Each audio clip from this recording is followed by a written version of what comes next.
Bonjour et bienvenue sur Radio Cessert, votre podcast quotidien dédié à la cybersécurité. Nous sommes le mardi 16 juin 2026 en direct de l'Île-de-France. Je suis Marc-Frédéric Gomez et j'espère que vous allez bien. Alors au sommaire aujourd'hui, nous avons la CISA qui ajoute 2 nouvelles vulnérabilités à son catalogue Kev. Le chercheur Nightmare Eclipse annonce la migration de son blog. Une faille critique affecte les switches XL de la série GS 1900. Une vulnérabilité dans Microsoft 365 Copilot permettrait le vol de données en un clic. Une plateforme de phishing as a services usurpe l'IRS sur les impôts et la Social Security de l'administration américaine. Et une analyse d'IBM X-Force qui relie les groupes de ransomware Resida et Interlock à un écosystème criminel commun. On vit dans un monde formidable. Alors la CISA a ajouté hier soir 2 nouvelles vulnérabilités à son catalogue Kev sur la base de la preuve d'exploitation active. La première, c'est la CVE 2026-20262 qui concerne Cisco Catalyst SD-WAN Manager, décidément eux ils sont pas sortis de l'auberge, et révèle d'une faille de type directory ou passe traversale. La seconde, la CVE 2026-54420, ça affecte le plugin Lightspeed pour cPanel et repose sur un suivi de liens symboliques Unix ou Symlink Following. On en avait déjà une belle sur cPanel le mois dernier. La CISA rappelle que ces 2 catégories de failles constituent des vecteurs d'attaque fréquents et présentent un risque significatif pour les administrations fédérales, mais pas que. L'agence cite le Binding Operational Directive 2604 qui met à jour la BOD 2201 et impose aux agences fédérales civiles de prioriser la rémédiation des vulnérabilités à haut risque figurant au catalogue Kev sur les actifs exposés, accordant un contrôle total après exploitation. La directive établit aussi des attentes concernant la vérification d'une éventuelle compromission antérieure au correctif. Enfin, ils ont rajouté du bon sens, quoi. Parce que c'est bien beau de dire on patch, mais si vous ne vérifiez pas que vous avez été compromis, parfois le patch ne permet pas d'éjecter l'attaquant ou de détecter le fait qu'il y a eu une fuite de données, exfiltration, etc. ou des mouvements latéraux. Alors, bien entendu, la CISA encourage l'ensemble des organisations à adopter une gestion de vulnérabilité fondée sur le risque.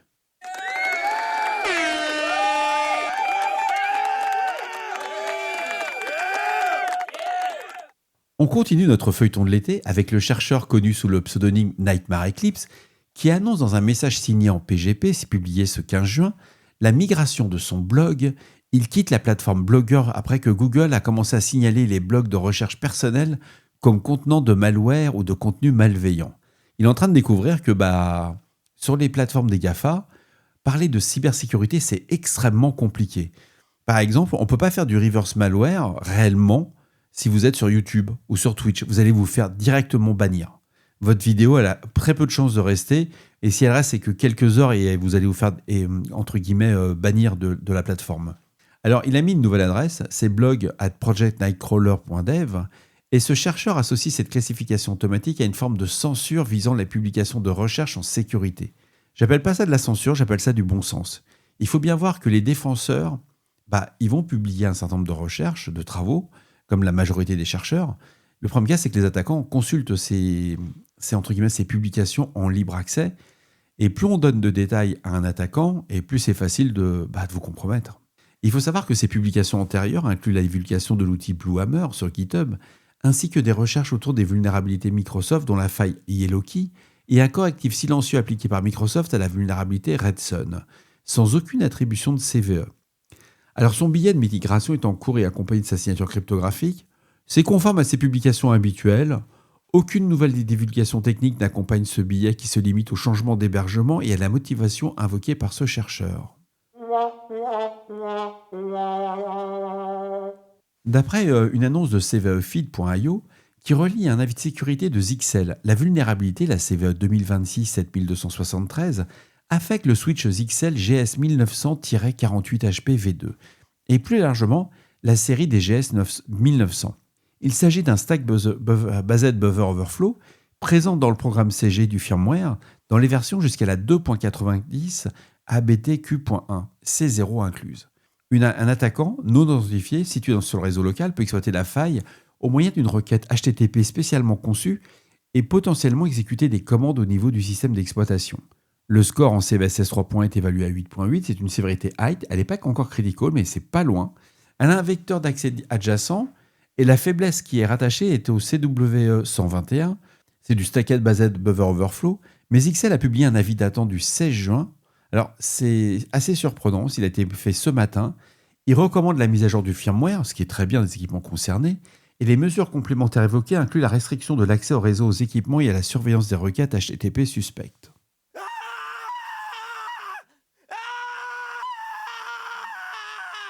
Selon Security.nl, une vulnérabilité critique dans Microsoft 365 Copilot, identifiée sous la CVE 2026-42824, est désignée en Search Leak par certains chercheurs, permettrait à partir d'un simple clic de la victime de voler ses emails et des fichiers depuis sa mailbox, aussi bien SharePoint et OneDrive, ainsi qu'à d'accéder à son calendrier. La faille concerne spécifiquement Microsoft Copilot Enterprise Search. Elle a été découverte par les chercheurs de Varonis et la victime devait ouvrir un lien de recherche dans un paramètre détourné étant interprété par Copilot comme une instruction. Copilot générait alors une réponse contenant une balise IMG exfiltrant les données via Bing, et Microsoft avait mis en place une protection plaçant la sortie de Copilot dans des codes blocs, mais les chercheurs ont contourné cette mesure en exploitant le rendu temporaire du HTML dans le DOM pendant la phase de génération. C'est brillant, il n'y a rien à dire, c'est juste brillant. Microsoft a corrigé le problème le 4 juin et indique qu'aucune action complémentaire n'est requise. Varonis recommande par contre la surveillance des liens de recherche Copilot suspects.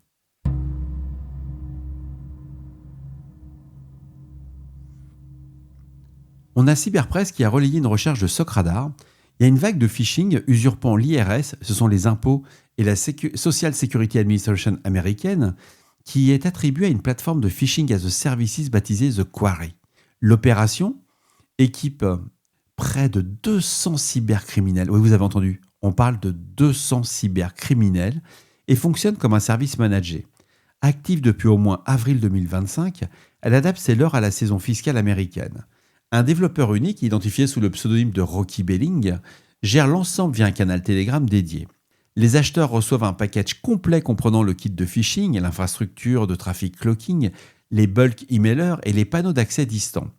Les tarifs débutent, c'est ça qui est intéressant, à $500 pour les outils d'entrée de gamme et peuvent atteindre $2000 pour une configuration d'accès distant complète. En un mot, vous êtes un cybercriminel, vous mettez $2000, c'est comme au poker, vous avez une mise de démarrage. Soit vous êtes hacker, bidouilleur, quoi. Vous avez envie de vous prendre la tête, vous mettez que $500, vous êtes ce que j'appelle un radin compulsif.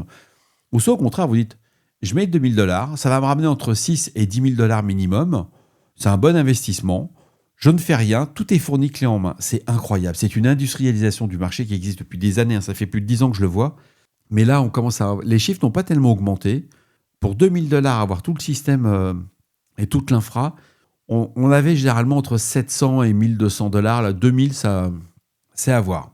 Il faut savoir qu'aux États-Unis, l'IRS, c'est un sport national.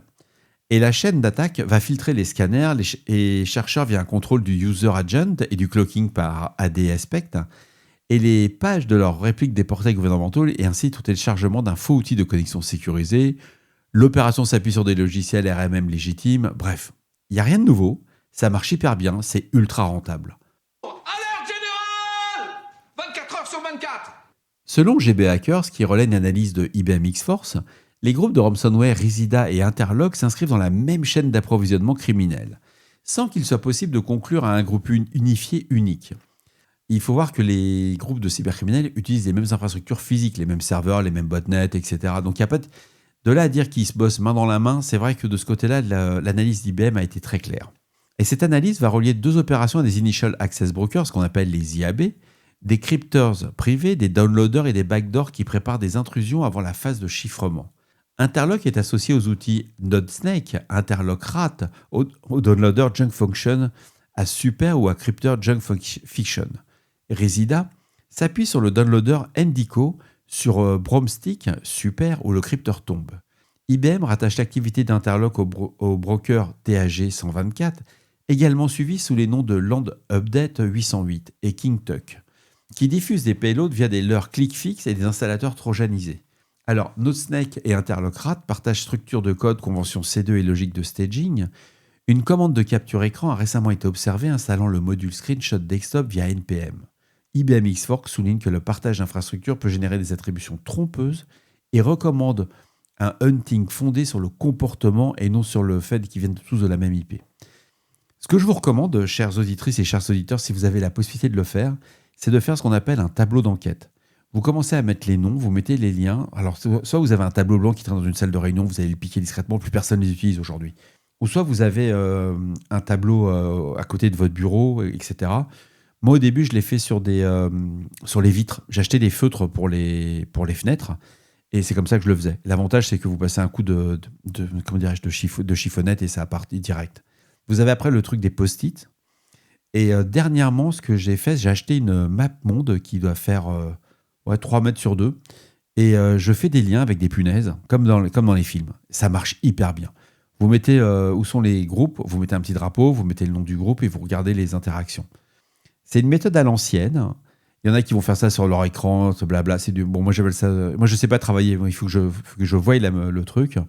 Et l'attribution, c'est vraiment le métier le plus dur que je trouve en cyber, en particulier dans la CTI. Mais faites-le quand vous avez tous ces groupes d'attaquants, vous allez voir, il y a quand même pas mal de points communs, il y a beaucoup de copier-coller. Je vous le recommande fortement. C'était la Minute Cyclopède pour ceux qui ont connu à l'époque. Et voilà, ce 670e épisode s'achève ici. Vous trouverez toutes les sources qui ont été utilisées pour faire cet épisode dans la description de celui-ci ou sur le site web de Radio Cessert. On ne réfléchit pas, on patch. Prenez soin de vous. Je vous remercie infiniment d'avoir suivi ce Flash Info. Vous êtes toujours aussi nombreux, c'est juste incroyable. Ça me touche énormément. Comme quoi ces épisodes et ces Flash Infos sont utiles.